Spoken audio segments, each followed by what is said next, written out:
Hello, Ram Ram, नमस्ते, welcome to this channel. आज का हमारा वीडियो रहने वाला है सीईटी को लेकर। आपके अभी ग्रेजुएशन लेवल सीईटी में मुश्किल से 7 से 8 दिन बाकी हैं। देन डेफिनेटली आप लोगों को टेंशन हो गई होगी दैट हमारा एग्ज़ाम कैसा होने वाला है, ये एग्ज़ाम हमारा क्वालिफाई हो भी पाएगा कि नहीं हो पाएगा, और हमारा सिलेबस भी कंप्लीट नहीं हुआ है। और ख़ास करके बिगिनर कैंडिडेट के लिए जो पहली बार कोई कंपटीशन एग्ज़ाम देने वाले हैं, उनको तो डेफिनेटली टेंशन थोड़ी ज़्यादा है कि भाई पहला एग्ज़ाम है एंड इसके बाद राजस्थान में मतलब कोई फॉर्म भी नहीं भर सकते ना सीईटी देने के अलावा, तो उनको थोड़ा टेंशन ज़्यादा। तो देखो, अगर सीरियसली कोई एग्ज़ाम की तैयारी कर रहा है ना, तो उसको तो टेंशन होनी है, ये तो नेचुरल है और ये सभी के साथ होता है। तो आपको ज़्यादा भाई इस बारे में नहीं सोचना है कि क्वालिफाई होगा कि नहीं होगा। अगर आपने है ना अपनी 100% मेहनत की है तो ज़रूर आपका सिलेक्शन मतलब क्वालिफाई हो जाना है ये एग्ज़ाम। एंड तो मैं इस वीडियो में आपको 3 से 4 पॉइंट बताना चाहती हूँ दैट आपको वो फॉलो करने चाहिए। देखो, सबसे पहली बात करते हैं हम सिलेबस की। तो देखो, सिलेबस तो आपने अभी तक कंप्लीट कर लिया होगा अधिकतर सिलेबस में, पर क्या है ना कि इस एग्ज़ाम का सिलेबस थोड़ा बड़ा है, तो बिगनर्स का तो कंप्लीट नहीं हुआ होगा। एटलीस्ट आपका अगर 70 से 80% सिलेबस भी कंप्लीट हो गया है ना, और आपने चीज़ों को बिल्कुल थोरोली पढ़ा है एंड समझा है, तो डेफिनेटली आपका ये एग्ज़ाम आसानी से क्लियर हो जाना है। क्योंकि हमें ज़्यादा मेरिट में तो आना है नहीं कि टॉप में करना कुछ, तो क्लियर ही तो करना है इस एग्ज़ाम को। और बाकी की आगे की तैयारी आप भाई इस एग्ज़ाम के बाद बहुत आपको टाइम मिलने वाला है, तब तक कर सकते हैं। तो मेरे ख्याल से इतना ही टारगेट होना चाहिए दैट ये एग्ज़ाम क्लियर हो जाए हमारा आसानी से।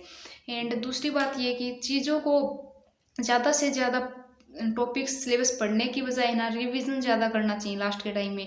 भाई नई चीज़ पढ़ने से बचना ही चाहिए, और ख़ास तौर पर आप अगर पढ़ना भी चाहते हैं तो करंट अफेयर ही पढ़ लीजिए। इसके अलावा कोई नया टॉपिक मत पढ़िए।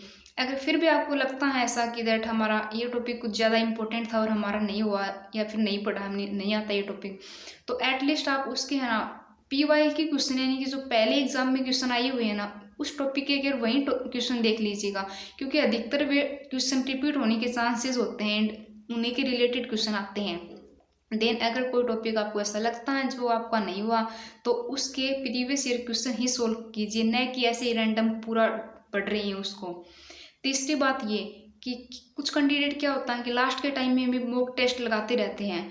तो देखो, उस चीज़ का कोई ज़्यादा फायदा है नहीं, आप 3 साढ़े 3 घंटे ऐसे ही वेस्ट करते हैं उस मॉक टेस्ट में, और अगर आपको उसमें अच्छे मार्क्स नहीं आते तो वैसे भी डिमोटिवेशन होता है एंड फ्रस्ट्रेशन होती है दैट हमारे इस मॉक टेस्ट में अच्छी मार्क्स नहीं आई, तो मतलब जो एग्ज़ाम है उसमें कैसे आ पाएंगे। तो देखो, आप मॉक टेस्ट को और एग्ज़ाम को बिल्कुल ऐसा मत समझिए कि मॉक टेस्ट आपका ये एक्चुअल ऐसा ही पेपर आने वाला है।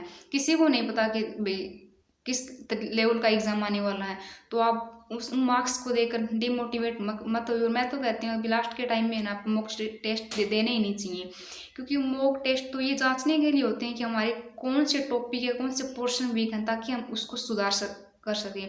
और अभी आपके पास इतना टाइम है नहीं कि आप उन्हें सुधार कर सकें, तो आप मॉक टेस्ट मत दीजिए। अगर आपको ऐसी टेस्ट से तैयारी करनी है तो आप पीछे के जितने भी क्वेश्चन आए हुए हैं ना, वो सोल्व कर लीजिए उस टॉपिक से रिलेटेड। जैसे आप कोई भी टॉपिक पढ़ रहे हैं ना, उसके है ना प्रीवियस ईयर क्वेश्चन सोल्व कर लीजिए, वो ज़्यादा फायदे में रहने वाला है।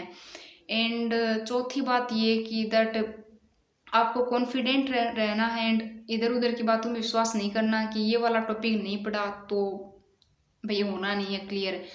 बहुत से कैंडिडेट होते हैं जिसका पहली बार में ही हो जाता है एंड थोड़ा ऐसा लगता है कि भाई लोग इतने सालों से तैयारी कर रहे हैं, उनका नहीं हुआ तो हमारा कैसे होगा। ये सब नेगेटिविटी नहीं लानी है अपने अंदर, एंड अपनी तैयारी पे विश्वास रखना है। एंड लास्ट के टाइम में तो यही है कि कॉन्फिडेंट रखिए, जितना पढ़ा है ना उतने में ऐसे रखिए कि पेपर यहीं से आने वाला है। क्योंकि जब हमारे अंदर कॉन्फिडेंस नहीं होता ना, तो आते हुए जो सही क्वेश्चन करने थे ना, वो भी गलत बन जाते हैं जल्दी जल्दी में। तो मैं तो यही कहना चाहूँगी दैट आपको पूरा कॉन्फिडेंट रहना है इस एग्ज़ाम में एंड ज़्यादा नेगेटिविटी नहीं रहनी है। क्योंकि बिकॉज अभी तो पेपर लीक के भी ज़्यादा मामले हो रहे हैं, तो ऐसा लगता है कि क्या ही फ़ायदा पढ़ने का जब पेपर ऐसे ही लीक हो जाता है। तो बट देखो, हमारे हाथ में कुछ नहीं है, हम अपनी मेहनत ही कर सकते हैं। उसके अलावा भाई देखो, मेरे को भी पता है कि इससे बहुत ज़्यादा ऐसा बुरा लगता है कि हमने तैयारी की थी फिर भी हो जाता है ऐसा लीक। पर जो हम कर सकते हैं ना, वो यही है कि तैयारी करें अपनी ज़्यादा से ज़्यादा। तो मैं लास्ट के टाइम में यही कहना चाहूँगी। और बाकी congratulations for your exam and मे भी आप सभी का एग्ज़ाम अच्छा हो। तो थैंक यू।